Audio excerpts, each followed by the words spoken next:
ओम शांति। 13 अप्रैल 2025 अव्यक्त बाप दादा के महावाक्य। ओरिजिनल डेट 31 दिसंबर 2004। इस वर्ष के आरंभ से बेहद की वैराग्य वृत्ति इमर्ज करो। यही मुक्ति धाम के गेट की चाबी है। आज नवयुग रचता बाप दादा अपने बच्चों से नववर्ष मनाने के लिए, परमात्म मिलन मनाने के लिए बच्चों के स्नेह में अपने दूर देश से साकार वतन में मिलन मनाने आए हैं। दुनिया में तो नव वर्ष की मुबारक एक दो को देते हैं, लेकिन बाप दादा आप बच्चों को नव युग और नए वर्ष की दोनों की मुबारक दे रहे हैं। नया वर्ष तो एक दिन मनाने का है, नव युग तो आप संगम पर सदा मनाते रहते। आप सभी भी परमात्म प्यार की आकर्षण में खींचते हुए यहाँ पहुँच गए हो, लेकिन सबसे दूर देश से आने वाला कौन? डबल विदेशी। वह तो फिर भी इस साकार देश में ही है, लेकिन बाप दादा दूर देशी कितना दूर से आए हैं। हिसाब निकाल सकते हैं कितने माइल से आए हैं? तो दूर देशी बाप दादा चारों ओर के बच्चों को, चाहे सामने डायमंड हॉल में बैठे हैं, चाहे मधुबन में बैठे हैं, चाहे ज्ञान सरोवर में बैठे हैं, गैलरी में बैठे हैं, आप सबके साथ जो दूर बैठे देश विदेश में बाप दादा से मिलन मना रहे हैं। बाप दादा देख रहे हैं सभी कितने प्यार से दूर से देख भी रहे हैं, सुन भी रहे हैं। तो चारों ओर के बच्चों को नवयुग और नए वर्ष की पदम गुणा मुबारक हो, मुबारक हो, मुबारक हो। बच्चों को तो नवयुग नयनों के सामने है ना। बस आज संगम पर है, कल अपने नवयुग के राज्य अधिकारी बन राज्य करेंगे। इतना नजदीक अनुभव हो रहा है। आज और कल की ही तो बात है। कल था, कल फिर से होना है। अपने नवयुग की, गोल्डन युग की गोल्डन ड्रेस सामने दिखाई दे रही है। कितनी सुंदर है, स्पष्ट दिखाई दे रही है ना। आज साधारण ड्रेस में है और कल नवयुग की सुंदर ड्रेस में चमकते हुए दिखाई देंगे। नव वर्ष में तो एक दिन के लिए एक दो को गिफ्ट देते हैं, लेकिन नवयुग रचता बाप दादा ने आप सबको गोल्डन वर्ल्ड की सौगात दी है, जो अनेक जन्म चलने वाली है। विनाशी सौगात नहीं है, अविनाशी सौगात बाप ने आप बच्चों को दे दी है। याद है ना? भूल तो नहीं गए हो ना? सेकंड में आ जा सकते हो। अभी अभी संगम पर, अभी अभी अपनी गोल्डन दुनिया में पहुंच जाते हो कि देरी लगती है? अपना राज्य स्मृति में आ जाता है ना। आज के दिन को विदाई का दिन कहा जाता है और 12 बजे के बाद बधाई का दिन कहा जाएगा। तो विदाई के दिन, वर्ष की विदाई के साथ साथ आप सबने वर्ष के साथ और किसको विदाई दी? चेक किया, सदा के लिए विदाई दी व थोड़े समय के लिए विदाई दी? बाप दादा ने पहले भी कहा है कि समय की रफ्तार तीव्र गति से जा रही है, तो सारे वर्ष की रिजल्ट में चेक किया कि क्या मेरे पुरुषार्थ की रफ्तार तीव्र रही या कब कैसे रही। दुनिया की हालतों को देखते हुए अब अपने विशेष 2 स्वरूप को इमर्ज करो। वह 2 स्वरूप हैं, एक सर्वप्रति रहमदिल और कल्याणकारी, और दूसरा हर आत्मा के प्रति सदा दाता के बच्चे, मास्टर दाता। विश्व की आत्माएं बिल्कुल शक्तिहीन, दुखी, अशांत चिल्ला रही हैं। बाप के आगे, आप पूज्य आत्माओं के आगे पुकार रही है, कुछ घड़ियों के लिए भी सुख दे दो, शांति दे दो, खुशी दे दो, हिम्मत दे दो। बाप तो बच्चों के दुख, परेशानी को देख नहीं सकते, सुन नहीं सकते। क्या आप सभी पूज्य आत्माओं को रहम नहीं आता? मांग रहे हैं दो दो दो, तो दाता के बच्चे कुछ आंचली तो दे दो। बाप भी आप बच्चों को साथी बना के, मास्टर दाता बना के, अपने राइट हैंड बना के यही इशारा देते हैं। इतनी विश्व की आत्माएं सभी को मुक्ति दिलानी है, मुक्ति धाम में जाना है।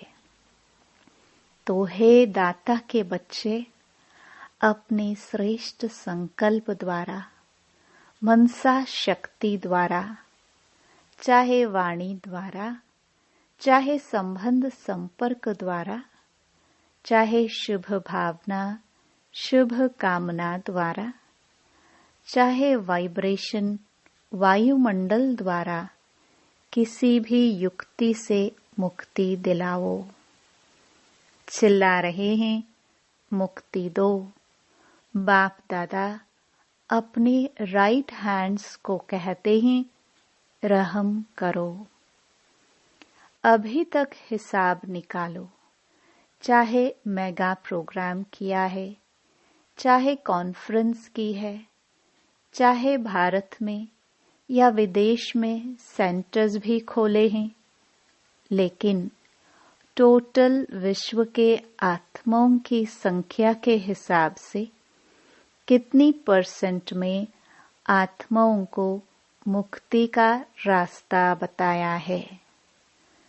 सिर्फ भारत कल्याणकारी हो या विदेश में जो भी 5 खंड हैं, तो जहाँ जहाँ सेवा केंद्र खोले हैं वहाँ के कल्याणकारी हो व विश्व कल्याणकारी हो। विश्व का कल्याण करने के लिए हर एक बच्चे को बाप का हैंड, राइट हैंड बनना है। किसको भी कुछ दिया जाता है तो किससे दिया जाता है? हाथों से दिया जाता है ना। तो बाप दादा के आप हैंड्स हो ना, हाथ हो ना। तो बाप दादा राइट हैंड्स से पूछते हैं कितनी % का कल्याण किया है, कितनी % का किया है? सुनाओ, हिसाब निकालो। पांडव हिसाब करने में होशियार है ना, इसलिए बाप दादा कहते हैं अब स्व पुरुषार्थ और सेवा के भिन्न भिन्न विधियों द्वारा पुरुषार्थ तीव्र करो। स्व की स्थिति में भी 4 बातें विशेष चेक करो। इसको कहेंगे तीव्र पुरुषार्थ। एक बात, पहले यह चेक करो कि निमित्त भाव है। कोई भी रॉयल रूप का मैंपन तो नहीं है, मेरापन तो नहीं है। साधारण लोगों का मैं और मेरा भी साधारण है, मोटा है, लेकिन ब्राह्मण जीवन का मेरा और मैंपन सूक्ष्म और रॉयल है। उसकी भाषा मालूम है क्या है? यह तो होता ही है, यह तो चलता ही है, यह तो होना ही है। चल रहे हैं, देख रहे हैं, तो एक निमित्त भाव हर बात में निमित्त है। चाहे सेवा में, चाहे स्थिति में, चाहे संबंध संपर्क में, चेहरा और चलन निमित्त भाव का हो। और उसकी दूसरी विशेषता होगी निर्माण भाव। निमित्त और निर्माण भाव से निर्माण करना। तो 3 बात सुनी, निमित्त, निर्माण और निर्माण। और चौथी बात है निर्वाण। जब चाहे निर्वाण धाम में पहुंच जाए, निर्वाण स्थिति में स्थित हो जाए, क्योंकि स्वयं निर्वाण स्थिति में होंगे तब दूसरों को निर्वाण धाम में पहुंचा सकेंगे। अभी सभी मुक्ति चाहते हैं, छुड़ाओ छुड़ाओ चिल्ला रहे हैं। तो यह 4 बातें अच्छी % में प्रैक्टिकल जीवन में होना, अर्थात तीव्र पुरुषार्थी। तब बाप दादा कहेंगे, वाह वाह बच्चे वाह। आप भी कहेंगे, वाह बाबा वाह। वाह ड्रामा वाह, वाह पुरुषार्थ वाह। लेकिन पता है अभी क्या करते हो? पता है, कभी वाह कहते हो, कभी वाई। क्यों कहते हो? वाह के बजाय वाई, और वाई हो जाता है हाय। तो वाई नहीं वाह। आपको भी क्या अच्छा लगता है? वाह अच्छा लगता है या वाई? क्या अच्छा लगता है? वाह। कभी वाई नहीं करते हो? गलती से आ जाता है। डबल फॉरेनर्स वाई वाई कहते हैं, कभी कभी कह देते हो। जो डबल फॉरेनर्स कभी भी वाई नहीं कहते, वह हाथ उठाओ। बहुत थोड़े हैं। अच्छा, भारतवासी जो वाह वाह के बजाय क्यों क्या कहते हैं, वह हाथ उठाओ। क्यों क्या कहते हो? किसने छुट्टी दी है आपको? संस्कारों ने। पुराने संस्कारों ने आपको वाई की छुट्टी दे दी है, और बाप कहते हैं वाह वाह कहो, वाई वाई नहीं। तो अभी नए वर्ष में क्या करेंगे? वाह वाह करेंगे या कभी कभी वाई कहने की छुट्टी दे दे? वाई अच्छा नहीं है। जैसे वाई पेट में गैस हो जाती है ना, तो खराब हो जाता है ना। तो वाई वाई यह नहीं करो। वाह वाह कितना अच्छा लगता है। हाँ बोलो, वाह वाह वाह। अच्छा, तो दूर देश में सुन रहे हैं, देख रहे हैं, भारत में भी विदेश में भी, उन बच्चों से भी पूछते हैं, वाह वाह करते हो या वाई वाई करते हो? अभी विदाई का दिन है ना। आज वर्ष के विदाई का लास्ट डे है, तो सभी संकल्प करो, वाई नहीं कहेंगे, सोचेंगे भी नहीं, क्वेश्चन मार्क नहीं, आश्चर्य की मात्रा नहीं, बिंदी। क्वेश्चन मार्क लिखो कितना टेढ़ा है और बिंदी कितनी सहज है। बस नैनों में बाप बिंदु को समा दो। जैसे नैनों में देखने की बिंदी समाई हुई है ना, ऐसे ही सदा नैनों में बिंदु बाप को समा लो। समाने आता है या फिट नहीं होती है, नीचे ऊपर हो जाती है, तो क्या करेंगे? विदाई किसको देंगे? वाई को। कभी भी आश्चर्य की निशानी भी नहीं आवे। यह कैसे? यह भी होता है क्या? होना तो नहीं चाहिए। क्यों होता है? क्वेश्चन मार्क नहीं, आश्चर्य की मात्रा भी नहीं, बस बाप और मैं। कई बच्चे कहते हैं यह तो चलता ही है ना।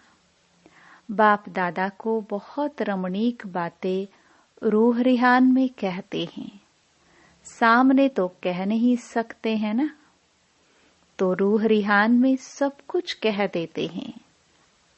अच्छा, कुछ भी चलता है, लेकिन आपको चलना नहीं है, आपको उड़ना है। तो चलने की बातें क्यों देखते हो?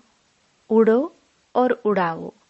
शुभ भावना, शुभ कामना ऐसी शक्तिशाली है जो बीच में सिर्फ वाई नहीं आवे, सिवाय शुभ भावना शुभ कामना के, तो इतनी पावरफुल है जो किसी अशुभ भावना वाले को भी शुभ भावना में बदल सकते हो।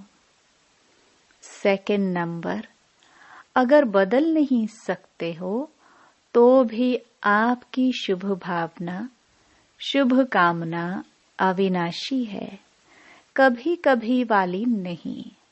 अविनाशी है तो आपके ऊपर अशुभ भावना का प्रभाव नहीं पड़ सकता है।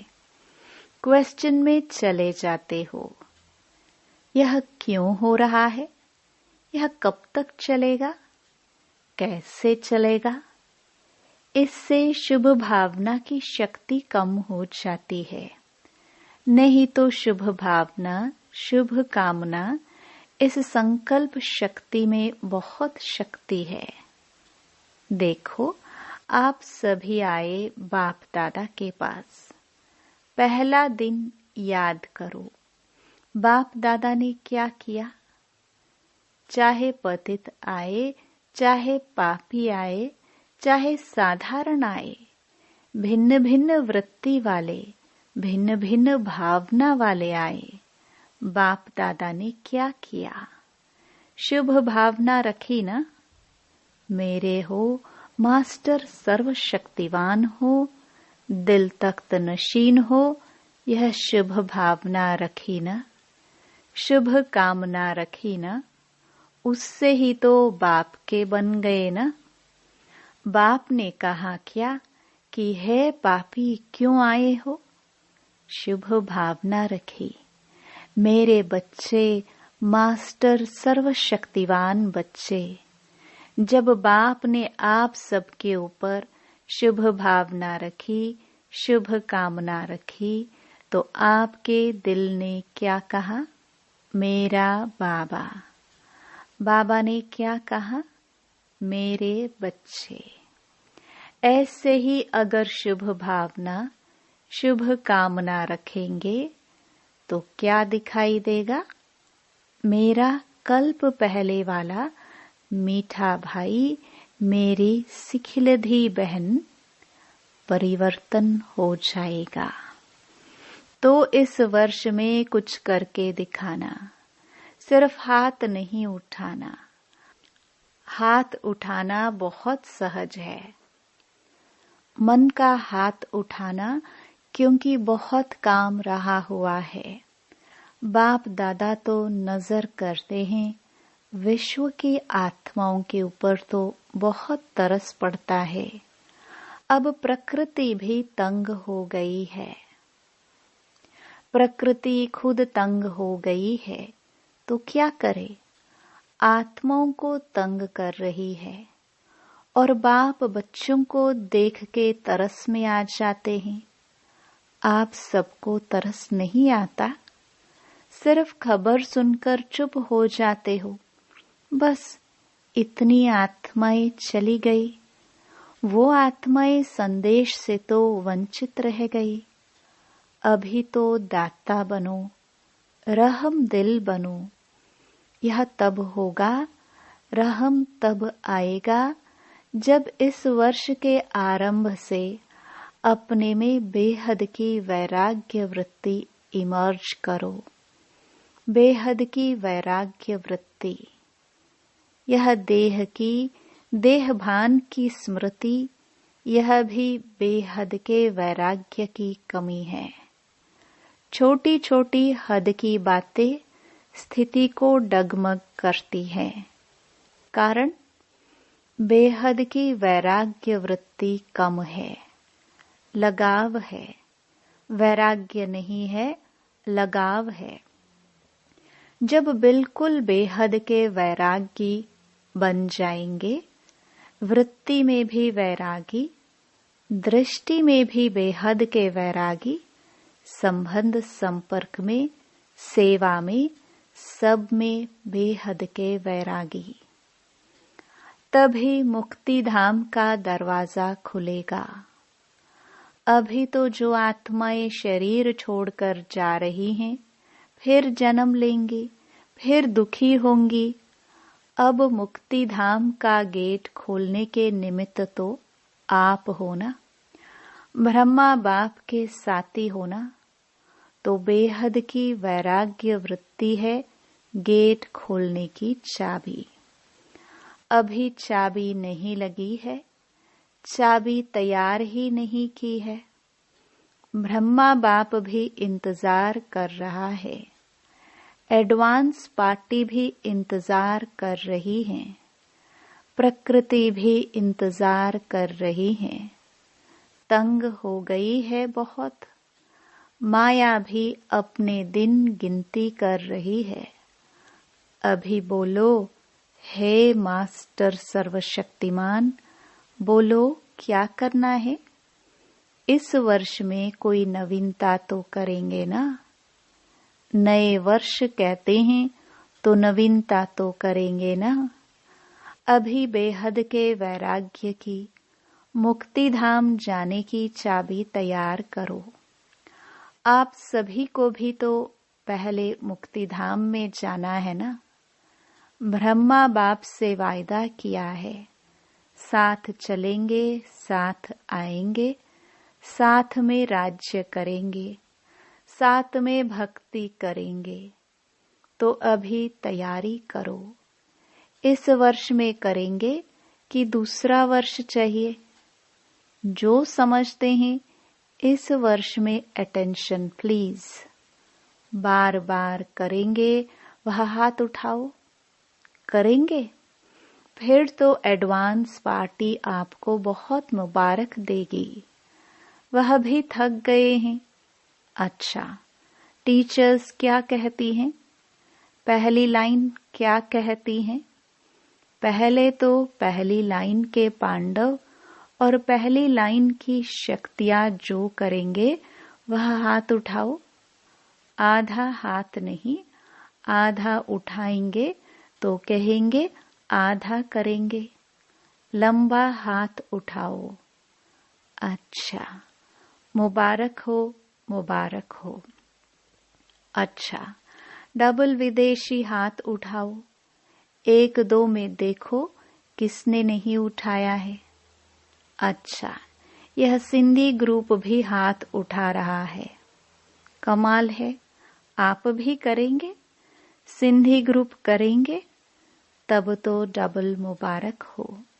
बहुत अच्छा। एक दो को साथ देकर शुभ भावना का इशारा देते हाथ में हाथ मिलाते करना ही है। अच्छा, सभा में कोई ने आवाज की, सब बैठ जाओ, नथिंग न्यू। अभी अभी 1 सेकंड में बिंदु बन बिंदु बाप को याद करो, और जो भी कोई बातें हो उसको बिंदु लगाओ। लगा सकते हो? बस 1 सेकंड में मैं बाबा का, बाबा मेरा। अच्छा, अभी चारों ओर के सर्व नए युग के मालिक बच्चों को, चारों ओर के नए वर्ष मनाने के उमंग उत्साह वाले बच्चों को सदा उड़ते रहना और उड़ाते रहना। ऐसे उड़ती कला वाले बच्चों को सदा तीव्र पुरुषार्थ द्वारा विजयी माला के मणके बनने वाले विजयी रत्नों को बाप दादा का नए वर्ष और नए युग की दुआओं के साथ साथ पदम गुणा थालियां भर भर के मुबारक हो, मुबारक हो। एक हाथ की ताली बजाओ। अच्छा, वरदान। एकाग्रता के अभ्यास द्वारा एकरस स्थिति बनाने वाले सर्व सिद्धि स्वरूप भव। जहाँ एकाग्रता है वहाँ स्वतः एकरस स्थिति है। एकाग्रता से संकल्प, बोल और कर्म का व्यर्थपन समाप्त हो जाता है और समर्थपन आ जाता है। एकाग्रता अर्थात एक ही श्रेष्ठ संकल्प में स्थित रहना। जिस एक बीज रूपी संकल्प में सारा वृक्ष रूपी विस्तार समाया हुआ है। एकाग्रता को बढ़ाओ तो सर्व प्रकार की हलचल समाप्त हो जाएगी। सब संकल्प, बोल और कर्म सहज सिद्ध हो जाएंगे। इसके लिए एकांतवासी बनो। स्लोगन। एक बार की हुई गलती को बार बार सोचना अर्थात दाग पर दाग लगाना। इसलिए बीती को बिंदी लगाओ। अव्यक्त इशारे। कंबाइंड रूप की स्मृति से सदा विजयी बनो। जैसे इस समय आत्मा और शरीर कंबाइंड है, ऐसे बाप और आप कंबाइंड रहो। सिर्फ यह याद रखो कि मेरा बाबा। अपने मस्तक पर सदा साथ का तिलक लगाओ। जो सुहाग होता है, साथ होता है, वह कभी भूलता नहीं। तो साथी को सदा साथ रखो। अगर साथ रहेंगे तो साथ चलेंगे। साथ रहना है, साथ चलना है। हर सेकंड, हर संकल्प में साथ है ही। ओम शांति।